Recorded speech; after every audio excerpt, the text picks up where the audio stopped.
Ah, hmm. Myth one. The heart is a simple pump.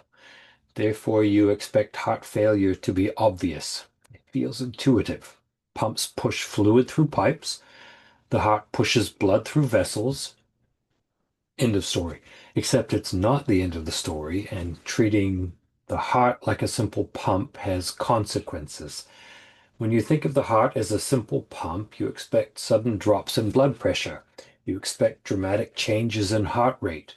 You expect alarms, criteria, and thresholds to do the work of recognition for you. Real cardiac compromise rarely behaves that way.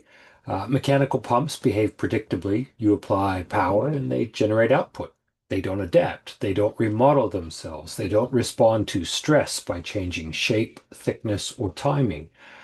Hearts do all of those things. In fact, the heart's ability to adapt is one of the reasons pressure can be maintained while flow becomes inefficient.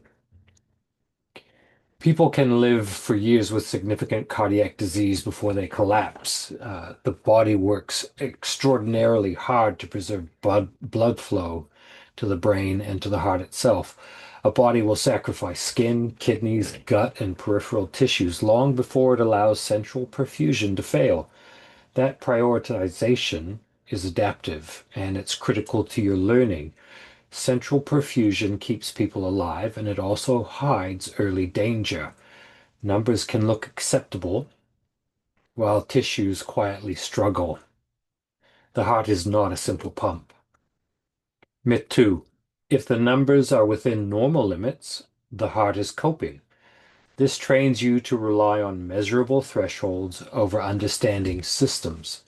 This belief is deeply embedded in clinical training. Vital signs are charted, early warning scores are calculated, thresholds are set, escalation pathways are defined. All of this is valuable. However, none of it is sufficient on its own.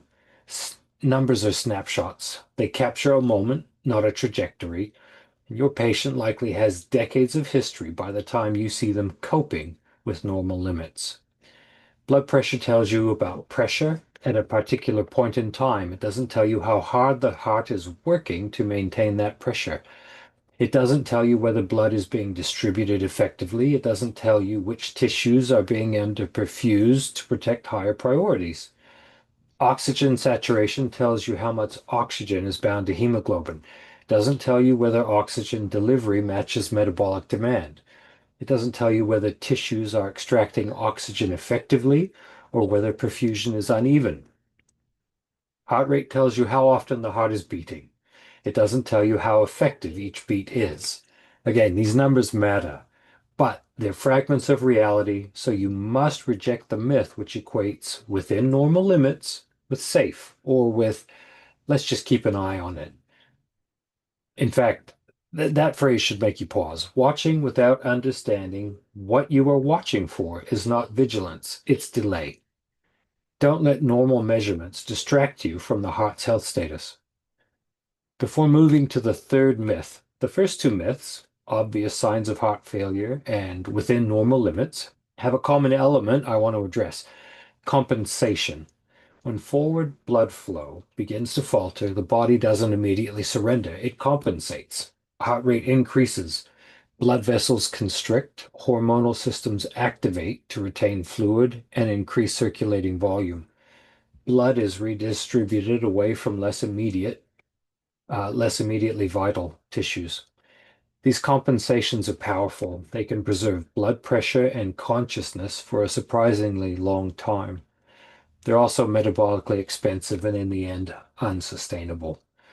This is why patients can appear stable right up until they're not. As nurses, you're often positioned close enough to see compensation before collapse, but only if you know what you're looking at. Without a flow-based model, compensation looks like stability.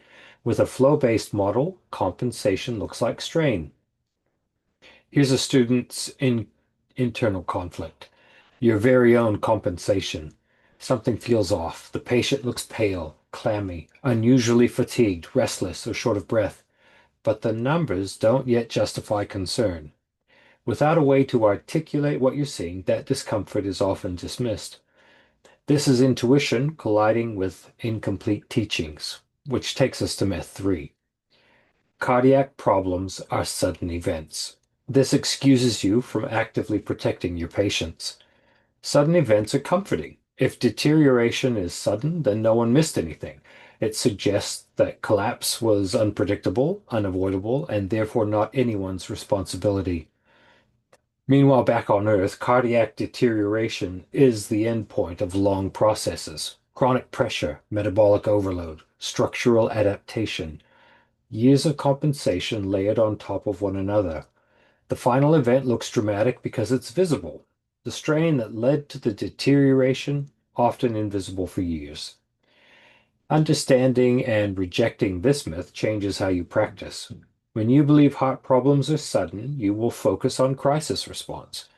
When you understand that they are progressive, you'll be proactive. You'll be looking for early signs of strain and trajectory rather than waiting for thresholds to be crossed. Reflect on this statement long enough and you'll realize that long-term inequities shape cardiac risk. Chronic stress, poverty, food insecurity, racism, and limited access to care all increase physiological load over time. Pressure accumulates regardless of its origin. When education and worldviews ignore inequities, cardiac disease is framed as an individual failure rather than a systemic one. That framing affects how patients are spoken to and how care is delivered.